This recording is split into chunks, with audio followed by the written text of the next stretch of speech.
ಓಂ ಸಾಯಿರಾಮ್. ನನ್ನ ಮುದ್ದಿನ ಮಗುವೆ, ನೀನು ಮಾಡುವ ಸೇವೆಯಲ್ಲಿ ಯಾವುದೇ ರೀತಿಯ ನೋವು, ಅಹಂಕಾರ, ಕೋಪ ಸೇರಿರಬಾರದು. ಸೇವೆ ಎಂಬುದು ತನ್ನ ಮನಸ್ಸಿನಲ್ಲಿ ಪ್ರೀತಿ, ಕರುಣೆ, ಎಲ್ಲರ ಮೇಲೆ ಗೌರವವನ್ನು ತುಂಬಿಸಿಕೊಂಡು ಮಾಡುವ ಕಾರ್ಯವಾಗಿರಬೇಕು. ಸೇವೆಯಲ್ಲಿ ನಾನು ಎಂಬುವ ಮಾತಿಗೆ ಸ್ಥಾನವಿಲ್ಲ. ಸೇವೆ ಮಾಡಿದಾಗ ಪುಣ್ಯ ಸಿಗುವುದು ನಿಜವೆಂದರೆ ಸೇವೆಯನ್ನು ಮಾಡಲು ಪುಣ್ಯ ಮಾಡಿರಬೇಕೆಂಬುದು ನಿಜವೇ. ಆದ್ದರಿಂದ ನಮ್ರತೆಯಿಂದ ಕೇವಲ ಮಾನವೀಯತೆಯನ್ನು ಪಾಲಿಸುವ ಉದ್ದೇಶದಿಂದ ಮಾಡುವ ಕಾರ್ಯ ಮಾತ್ರವೇ ಸೇವೆಯೆಂದಾಗುವುದು. ಅಂಥ ಸೇವೆಯೇ ನನ್ನ ಕಾರ್ಯವಾಗುವುದು. ನನ್ನ ಮಗುವಾಗಿರುವ ನಿನ್ನಿಂದ ನಾನು ನನ್ನ ಕಾರ್ಯಗಳನ್ನು ಮಾಡಿಸಿಕೊಳ್ಳುತ್ತಿದ್ದೇನೆ.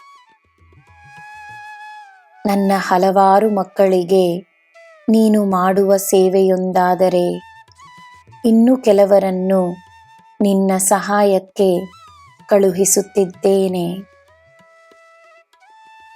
ನಿನ್ನ ಕೈ ಸದಾ ಹಣಕಾಸಿನಿಂದ ತುಂಬಿರುತ್ತದೆ. ಚಿಂತೆಯನ್ನು ಬಿಡು. ಯಾವಾಗ ಏನು ನೀಡಬೇಕೆಂದು ಈ ಸಾಯಿಗೆ ತಿಳಿದಿದೆ ಎಂದು ನಂಬು. ತಂದೆಗೆ ಎಲ್ಲ ತಿಳಿದಿರುತ್ತದೆ. ನಿನ್ನನ್ನು ಸೃಷ್ಟಿಸಿರುವ ನನಗೆ ನಿನ್ನ ಜೀವನವನ್ನು ಮಾತ್ರವಲ್ಲ, ನಿನ್ನ ಆತ್ಮವನ್ನೂ ಉತ್ತಮಗೊಳಿಸುವ ಕರ್ತವ್ಯವಿದೆ. ನೀನು ನನ್ನ ಮಗು. ನಿನ್ನ ಪುಣ್ಯಗಳು ನಿನಗೆ ದೇವರಾಗಿ ನಿಲ್ಲುತ್ತವೆ. ನನ್ನ ಮಗುವೆ, ಭೂತಕಾಲದ ಜೀವನವನ್ನು ಭೂತಕಾಲದಲ್ಲಿಯೇ ಬಿಟ್ಟುಬಿಡು. ಈ ಕ್ಷಣ ನಿನ್ನ ಜೀವನವನ್ನು, ಅದರ ಸೌಂದರ್ಯವನ್ನು ಅನುಭವಿಸಲು ಸಿದ್ಧವಾಗು. ನಿನ್ನಲ್ಲಿರುವ ದಿವ್ಯ ಶಕ್ತಿ ನಿನ್ನ ಬೆಳಕಾಗಿ ಸದಾ ನಿನ್ನಲ್ಲಿರುತ್ತದೆ. ನೀನು ಭಾಗ್ಯಶಾಲಿ. ನಿನಗೆ ನಾನಿದ್ದೇನೆ.